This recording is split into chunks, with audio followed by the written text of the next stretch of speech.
I know you've been searching for a much more powerful, natural golf swing, just like the pros. They make it look so easy. Well, I've got a super effective drill today that works with your irons and with your driver to help you feel and achieve just that. This sponge will help you learn how to keep your arms and your body in sync. And by doing this, you'll maintain the proper wrist angles, able to strike the golf ball much more efficiently with your irons, so that ball, then turf impact. Wow. And wait till we get to driver. It's simple, it's effective, but once you try it, you won't want to warm up without it. I'm Alex Elliott, top 50 world coach, and this channel is powered by you, the viewers.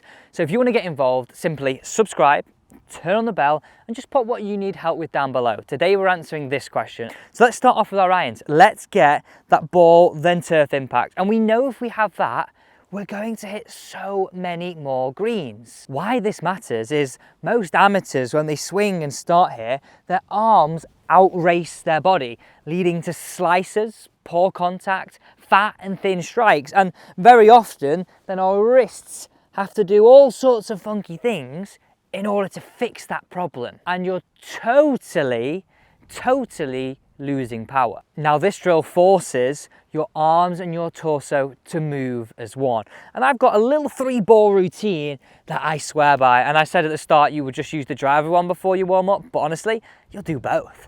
So place this just under your lead armpit, okay? And I love this size sponge. Sounds a strange thing to say, but it doesn't feel like I have to press too hard. It just really feels like my left arm is now staying connected. Now, if I'm squeezing this and keeping it connected, I have to move more as one. I can't have my arms outracing my body. It just won't happen. So 3 golf balls away. The first one, I just want you to hit this at what I would call half swing, half power. You'll really get that sensation, and I love this sensation because I find it so hard to tell golfers to get their chest to target in a natural way without using this. So watch. So just that half swing back and through.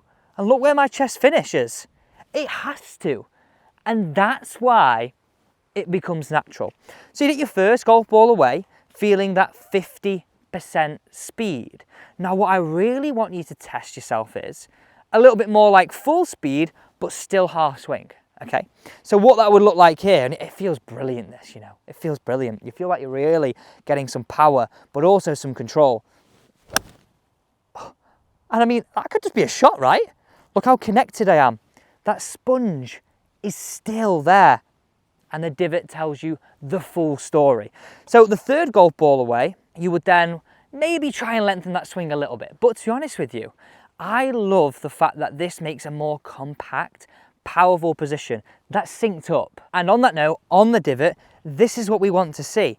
Because I'm keeping this connection and I've got these better wrist angles, I'm allowing the club to work more down, catch the ball, and then work into the turf. Whereas when many golfers don't keep this connection, the arms outrace the body, the wrists have to do something funky. And you can see here, I'm starting to let that angle go, means I would sort of pick that ball off the surface and not make a divot. So it tells you everything is, it's what the pros do. It feels like you're really starting to compress the back of that ball. So that final golf ball away, I would try and feel a little bit more of a longer swing. Now, be careful with this. I'm not asking you to swing much longer. It might be a couple of inches. Let me show you. So really, this is our half swing area here. I might be looking for more like here. But what I really don't want you to sacrifice is that feeling of connection on the way back and that feeling of connection on the way through, because that gives us control. That allows us to get power. So watch this one. I wish I could play golf with it, if I'm honest. Whew. Have you noticed how straight those shots are? Straight down the banner. And seriously, any level of golfer can do this. Right, now there's 2 variations with the sponge. Let me show you this first one. Now that yellow line on the floor represents our ball to target line, straight the way down. So if you're anybody that curves it too much, either slicey or hooky, this really straightens you out, and it adds some distance as a bit of a bonus too. So if I place my hoop in here, so you can see here, my swing, if my club traveled down here, it's traveling too much from in to out. So if I was hooking the golf ball, I'm going to encourage you to place that sponge here. And I'll give you that exact measurement very shortly. But can you see how that would be collided into with my club head if I was traveling too much in to out? What's that going to force us to do? That's going to force us to move this swing circle so much straighter. And that's why I know if you were hooking the golf ball, this is a brilliant place to put it. Now let me give you that measurement. Let's very carefully stand up. And it's so easy to set up. This is why I swear by it's going to be a warm-up routine with your irons to get that connection, and then you straighten your driver out with this.